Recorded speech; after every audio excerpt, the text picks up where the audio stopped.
They say a job's a job, and I never questioned that philosophy until I got hired at the old Wayfarer gas station off Route 40 on the edge of Baltimore. I was desperate. Rent was overdue, my car was on its last legs, and my last job had ended after a manager caught me dozing in the break room during a night shift. So when I saw the flyer pinned to a telephone pole, help wanted, night clerk, reliable pay, quiet work, no experience needed, I tore it off and called the number immediately. A gruff voice answered and asked just one question. "You afraid of the dark?"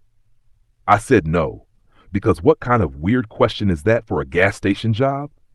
"Come by at 10 p.m. If you're late, don't come at all," he said and hung up. That should have been my first red flag. At exactly 9:57 p.m. that night, I pulled into the station's cracked lot. It was a lonely-looking building, tucked between an abandoned strip mall and a field of dying weeds. One flickering light buzzed above the front entrance. A crooked sign read Wayfarer Fuel and Stop, the letters stained with years of grime. Inside, a man sat behind the counter. Middle-aged, clean-shaven, and stone-faced, he looked like he hadn't blinked in years. His name tag said Carl. "You're on time," he said without looking up from a thick leather-bound book he was scribbling into. "Good. Means you've already passed the first rule."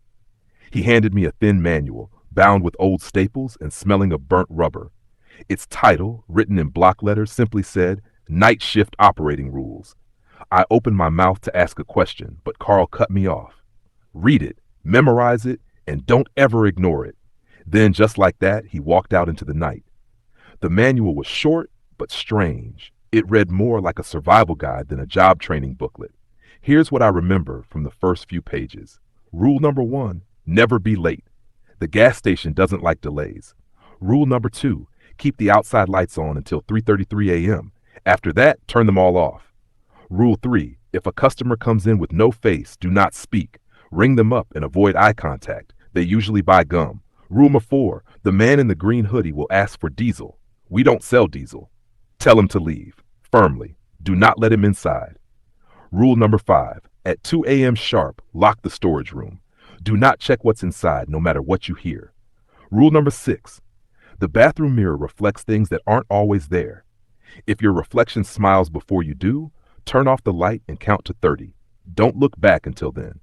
Rule number 7, if the red phone behind the counter rings, do not answer it. Unplug it and hide in the cooler until the ringing stops. There were more rules, each more surreal than the last. I remember feeling like it had to be a prank, some elaborate joke meant to scare off new hires. But the way Carl had handed it to me, he wasn't joking. At 10:15 p.m., the front door jingled and I nearly jumped. A customer walked in, normal-looking guy, maybe in his 40s, ball cap, work boots, tired eyes. He grabbed a soda, a bag of jerky, and brought them to the counter. As I rang him up, I noticed something strange. His reflection in the glass refrigerator door behind him wasn't moving. He scratched his neck. The reflection stared blankly ahead. He reached for his wallet. The reflection turned its head slowly toward me and smiled. I blinked and it was gone. The reflection was back to normal, mimicking his every move. I forced a smile, took his cash, and handed him the change. "Have a good night." He mumbled something and left. I stood frozen for a long moment, then slowly walked to the mirror in the bathroom, just to see. It was normal. My face, my eyes, nothing weird. Still, I flicked the light off and counted to 30, just in case. At midnight, the gas station grew eerily quiet. Outside, the night was thick and windless. No cars, no owls, not even the sound of insects. Then came the knock. 3 sharp raps against the back door near the storage room. I remembered rule number 5 and checked the clock. 1:59 a.m. One more minute. The knocking grew louder. Then something whispered through the crack in the door. "It's cold. I forgot my coat. Let me in." I backed away slowly and waited. At exactly 2 a.m., the knocking stopped. I turned the deadbolt on the storage room door and locked it. From behind the door came a long, low sigh, like someone had just realized they weren't getting what they came for. My heart was pounding. I didn't even know if Carl would come back at sunrise or if I'd been left here for good. At 2:45 a.m., a customer in a green hoodie pulled up to pump 6. I watched him from behind the counter. He stood still for a long time, not moving, just staring at the glass door. Then he walked up to the entrance and knocked once. "Diesel," he said. "We don't sell diesel," I said through the glass. "Need diesel. Leave." His hand pressed against the glass. That's when I saw his fingers. They were long, too long, wrong, like they had extra joints. He smiled, but it wasn't a human smile. It stretched too far, too wide. Then, without another word, he turned and walked back to his car. But the car didn't start. It vanished. Gone. No lights, no sound, nothing. I checked the clock again, 3:32 a.m. I raced to the breaker and turned off the outside lights. A second later, I heard footsteps on the roof. Heavy, dragging steps. I crouched behind the counter and stared at the red phone. It rang. I froze. Once, twice, 3 times. The lights flickered. I yanked the phone's cord from the wall and crawled into the walk-in cooler, locking the door behind me. It was freezing. I pressed myself between crates of soda and waited. The phone kept ringing. 6, 7, 8 times. Then silence. I waited 10 more minutes before creeping out. At exactly 6 a.m., Carl walked in, his face expressionless. "You followed the rules?" I nodded. "Good. You'll do fine here." Then he sat at the counter, opened that same old book, and started writing again. I didn't ask questions, but I couldn't stop thinking about what I saw, what I heard that night, and what I might see the next, because there were still more rules in the manual I hadn't gotten to yet. Narration style word count 1,500. By the second night, I had memorized every rule in that old worn manual. I read it over and over again until the words were burned into the back of my mind like a second skin. Still, reading them and living them were two very different things. Carl didn't say much when I arrived again at 9:57 p.m. He gave me a simple nod, stood up, and walked toward the door. Before stepping out, he turned and muttered something that made my stomach turn. "Don't forget to check the ice freezer tonight. It hasn't been behaving." Behaving? That wasn't in the manual. I watched him disappear into the darkness and lock the front door behind him. The night air outside was still, thick, and humid. A storm was supposed to roll through Baltimore later, but for now, the sky was quiet. Too quiet. I turned on the outside lights and did my opening checks. Register, coffee pot, inventory log, restroom. Everything felt normal, except for the mirror in the bathroom.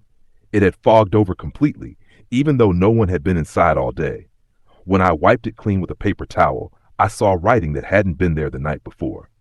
"Something inside is lying to you."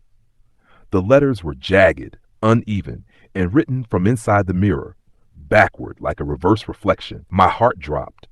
I reached out to touch the glass, but it was smooth, cold, and dry. I turned off the light and counted to 30. When I turned it back on, the writing was gone. I didn't tell myself it was just stress. That would be a lie. I knew better by now. By 11:15 p.m., I was starting to feel a strange itch on the back of my neck, like something was watching me through the security monitors, though all of them showed the empty aisles and flickering gas pumps. And that's when I remembered the ice freezer. It was one of those old chest-style freezers kept outside the station near the dumpsters. I grabbed the flashlight from beneath the counter, took the keys from the hook marked freezer lock, and stepped into the warm night air. The sound of cicadas had returned, a high-pitched whining buzz. It helped me feel grounded, alive. The freezer stood tall and wide like a silent white coffin.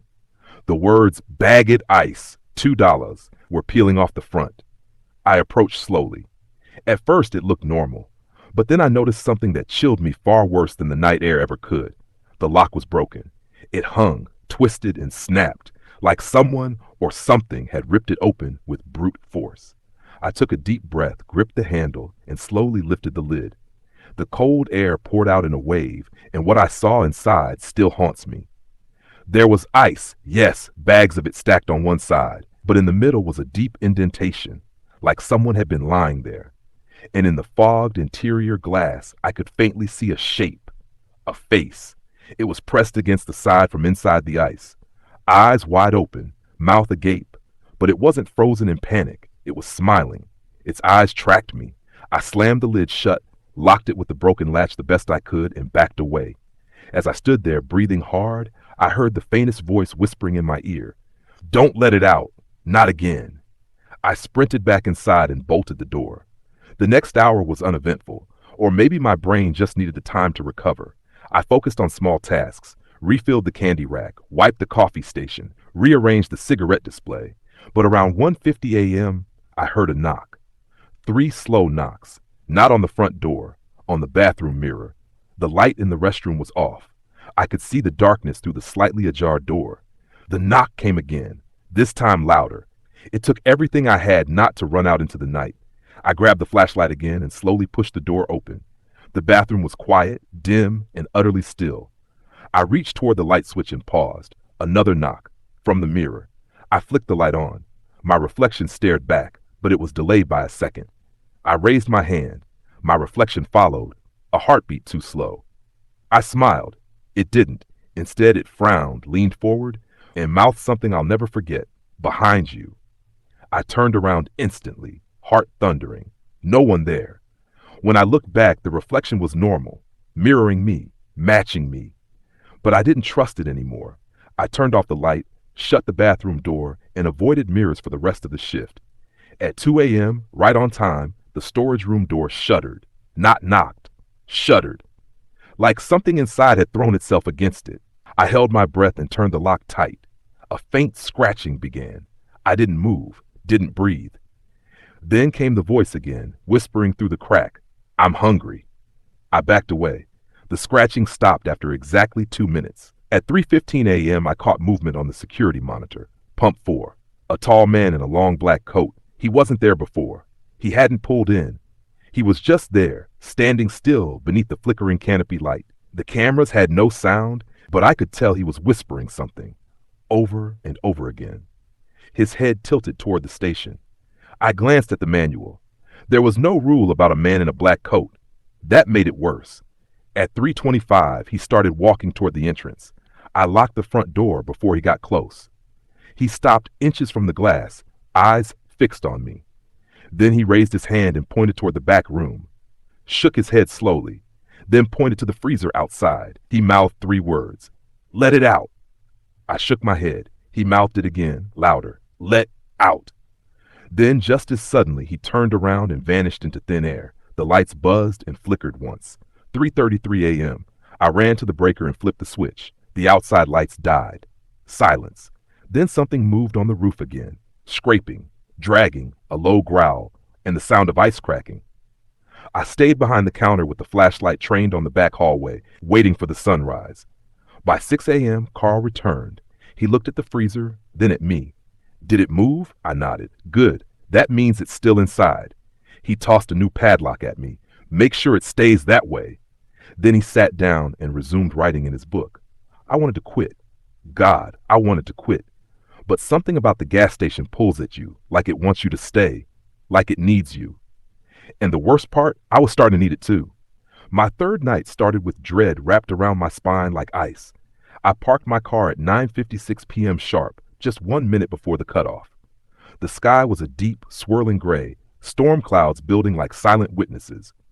Thunder grumbled far in the distance, but no rain had come yet. The Wayfarer gas station looked even worse under stormy skies. The neon sign flickered between life and death. One of the letters, the F in fuel, had finally given out, making it read, Wayarer, well, and stop. Fitting, I thought. This place was forgetting itself. Carl wasn't at the counter when I entered. That was new. For the last 2 nights, he'd always been waiting, stone-faced, scribbling in that leather-bound book of his. But now the store was empty. Or so I thought. As I stepped inside, the motion sensor lights overhead buzzed to life, and I heard something in the far aisle, a rustling, like someone flipping through a magazine. I moved quietly, peeking around the corner of the snack aisle, flashlight clutched tight even though the lights were on. Nothing. No one. The aisle was empty, and the magazine rack untouched. Then I heard the click. It came from the back storage room. I froze. That room was supposed to be locked, and I had the only key. When I turned to look at the hallway leading to it, the light above that hallway flickered, then turned off. Rule number 5 repeated in my mind. At 2 a.m. sharp, lock the storage room. Do not check what's inside, no matter what you hear. But it was 10:03 p.m. I hadn't unlocked it, and Carl was nowhere to be found. I took slow steps toward the hallway, the flashlight trembling slightly in my grip. I didn't dare speak out loud. I didn't call for Carl. Somehow, I knew if I said his name, something else might answer. When I reached the door to the storage room, it was wide open. I stepped inside against every instinct I had. Empty shelves, dust, a broken mop in the corner. But in the center of the floor was a set of wet footprints, barefoot, human-sized, leading out of the room toward the front of the store. I backed out slowly and closed the door behind me. This time I locked it and stuffed the key deep in my pocket. Then I returned to the counter. Carl was sitting there, just there, like he had always been. He didn't look up, didn't speak, just flipped a page in his book. I opened my mouth, but the words didn't come. Because when I looked at Carl's reflection in the security mirror behind him, it was staring directly at me, smiling.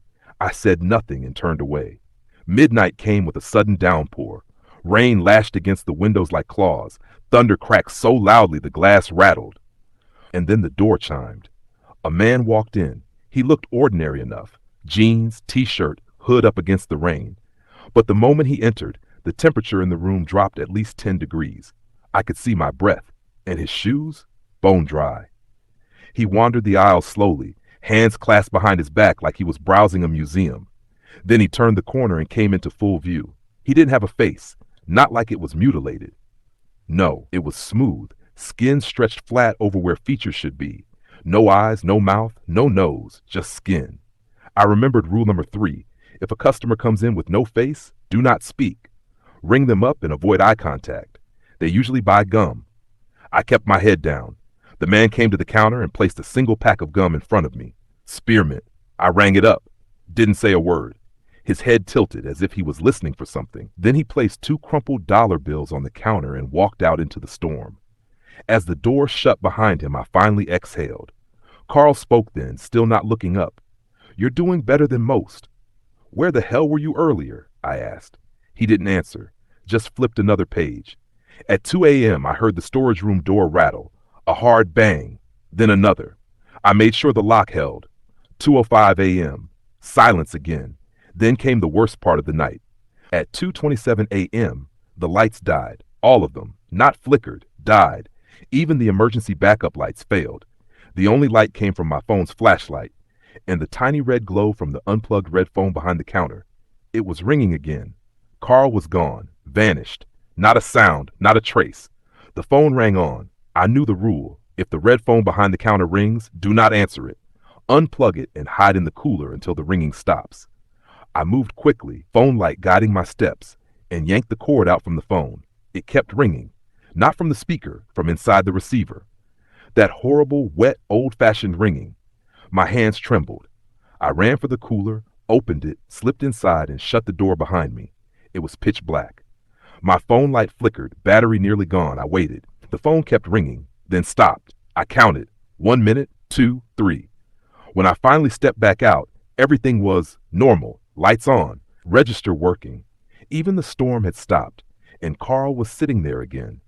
You left the freezer unlocked, he said casually, not looking up. My blood ran cold. No, you did. I rushed outside. The ice freezer lid was cracked open by just an inch. A thin line of frost spread out from it across the pavement. Inside, the bags of ice were scattered, torn open. But the indentation, the one shaped like a body, was gone. Empty. Whatever had been inside wasn't anymore. That's when I heard the crunch. Behind me, something moving in the tall grass behind the dumpsters. Something breathing. I turned but saw nothing. When I came back inside, Carl was gone again. Just his book on the counter, open to a page that hadn't been there before. It was a drawing, pencil sketch, of me standing behind the counter, and behind me in the sketch, something tall, wrapped in ice with too many fingers, watching, smiling into part 3. I didn't sleep that night. Not a minute. I couldn't. It was impossible. The gas station was growing more unsettling by the hour, and the lines between reality and something far darker were starting to blur.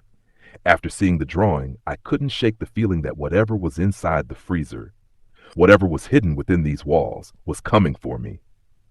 When I showed up the next night, I noticed something I hadn't before. The sign, once flickering weakly, now stayed dimly lit, casting a sickly glow over the gas pumps. It should have been comforting, but it wasn't. Carl wasn't there when I arrived. I didn't expect him to be anymore. Every shift had started like that, but tonight felt different.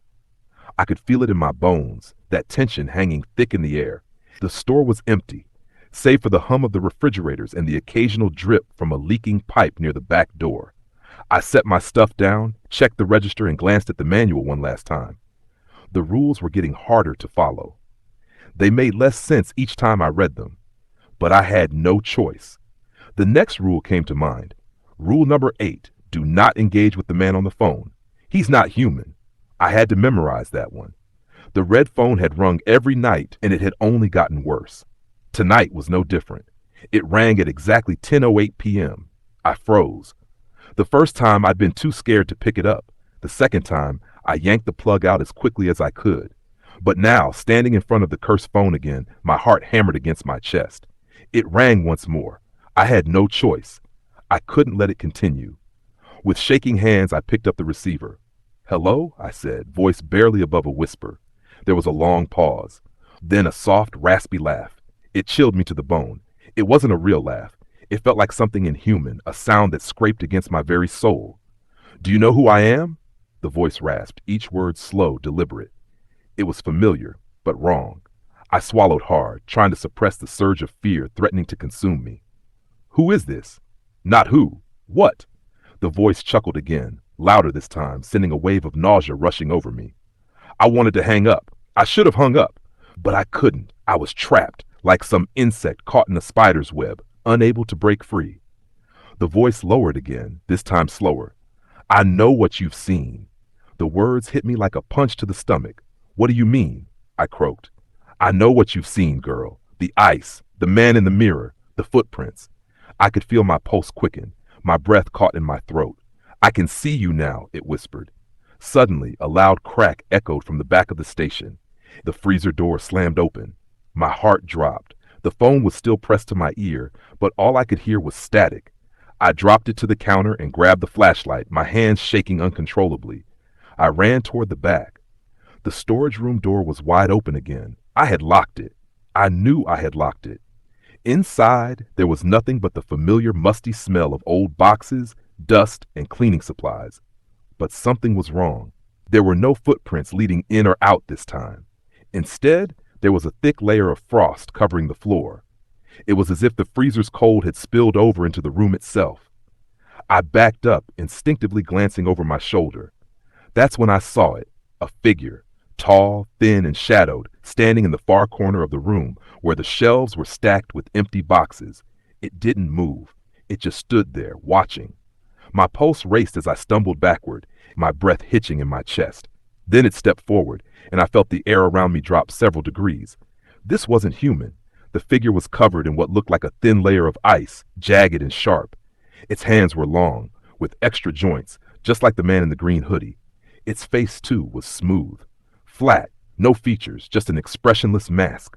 But its eyes? Those were different. There were no eyes, just black voids, like endless pits. A dark, consuming nothingness. "Leave." I whispered to myself, but the words didn't leave my lips. I felt paralyzed, unable to move. It tilted its head slightly, and then I heard it speak. Not with a voice, but with a deep, resonating hum that seemed to vibrate through the air itself. "You shouldn't be here." It stepped closer, and the air around it seemed to warp and crack. A soft hiss like ice breaking filled the room. I backed away again, knocking over an empty box.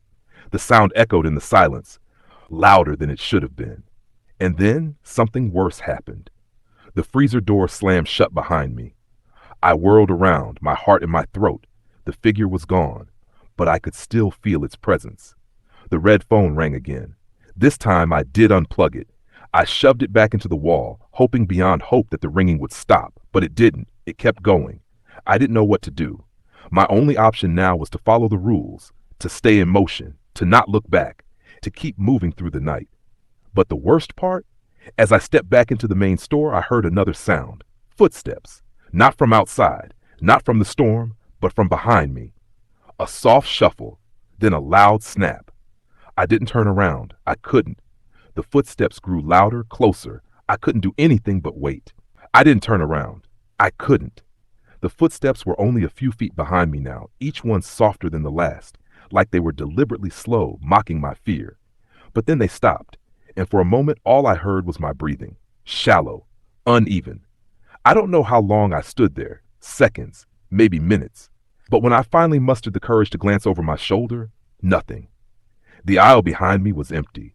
No shadow, no figure, no footprints on the freshly mopped floor, but the cooler door was open, and something inside was moving, not walk crawling. I caught a glimpse of long, bony fingers disappearing behind the crates of soda. I slammed the door shut, then I locked it.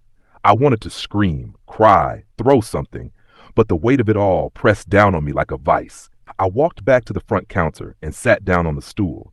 My legs were trembling so badly I thought they'd give out beneath me.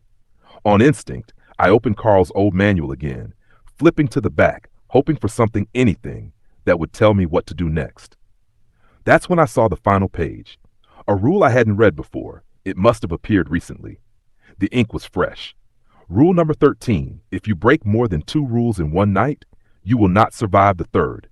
I froze. I tried to think back. How many had I broken? I answered the red phone. I opened the storage room before 2 a.m. I looked into the cooler while something was inside. And the ice freezer. I'd left it open one night. That had to count too. My heart sank. That was 4. 4 broken rules. I had outlived my welcome. I don't remember falling asleep, but I must have. One moment I was blinking at the rule book, and the next I was waking to darkness and silence. The gas station's lights were out again. Not just the flickering or the buzzing I'd grown used to. They were completely out. Even the backup emergency glow was gone. The power was dead. I pulled out my phone, but the battery had died too. Outside the windows, the fog had rolled in thick and heavy. The world beyond the glass was hidden under a layer of white mist. And then I heard it again. The red phone ringing, even without power, even unplugged. It sat there on the counter, vibrating slightly with each loud chime, glowing a faint red under the haze of darkness. I didn't move. I didn't answer it. I didn't dare. It rang and rang, then stopped. The silence that followed was unbearable until a new sound filled the air, a voice, from inside the station, from behind me. You shouldn't be here anymore. I turned slowly. Carl was standing in the corner, but something about him was different. His clothes were soaked, his skin blue, pale, and tight, like someone who had drowned long ago and was still trying to remember how to live. I told you to follow the rules, he said, his voice hollow, far away, like an echo from the bottom of a well. You wrote them, I whispered. He smiled weakly. No one writes the rules. They happen. The station makes them. It needs them. What happens now? I asked. Carl took a step forward. His feet left behind small puddles of water that shimmered unnaturally. That depends on you. He raised his hand and pointed toward the back hallway. The light there flickered once, then turned blood red. I followed his gaze and saw it. The mirror in the bathroom was glowing brightly. It pulsed in the darkness like a heartbeat. I walked toward it, drawn by something I didn't understand, every step heavier than the last. I reached the bathroom, pushed the door open. The mirror was alive. Inside it, my reflection was waiting, but it wasn't mimicking me anymore. It smiled before I did. Then it stepped forward, hands pressed against the inside of the glass like it was trying to come through. Behind it, shadowy figures loomed, dozens of them. Customers I'd seen, the faceless man, the hoodie guy, the thing from the ice freezer, Carl, all watching, waiting. The reflection pressed its lips to the inside of the glass and whispered something I couldn't hear. But I understood anyway. Trade places. Suddenly, I understood the rules for what they really were. Not warnings, not guidelines, but a bargain, a deal, a structure to feed the gas station. Every rule broken chipped away at your soul. Every mistake opened the door just a little wider. And now I had broken too many. The gas station had decided I wasn't fit to stay on this side anymore. I was to be replaced. I backed away from the mirror, but the door slammed shut behind me. I was trapped. The mirror shimmered. My reflection knocked 3 times from the other side. I screamed, pounded on the walls. But the station didn't care. It never cared. The reflection placed its hand on the glass, and then I felt something cold wrap around my wrist, pulling, dragging. I fought, but the light grew brighter, and the last thing I saw before everything went white was myself, smiling, stepping out of the mirror, free. And me, I was inside, watching, screaming, but no one could hear. No one ever does. Epilogue. They hired someone new a week later, young guy. Wide eyes, nervous smile. Carl handed him the same old manual. Read it, he said. Memorize it, and don't ever ignore it. The new guy laughed. What's with all the creepy rules? Carl didn't answer. He just opened his book and flipped to a fresh page and started drawing. A girl with dead eyes, trapped in glass, still screaming.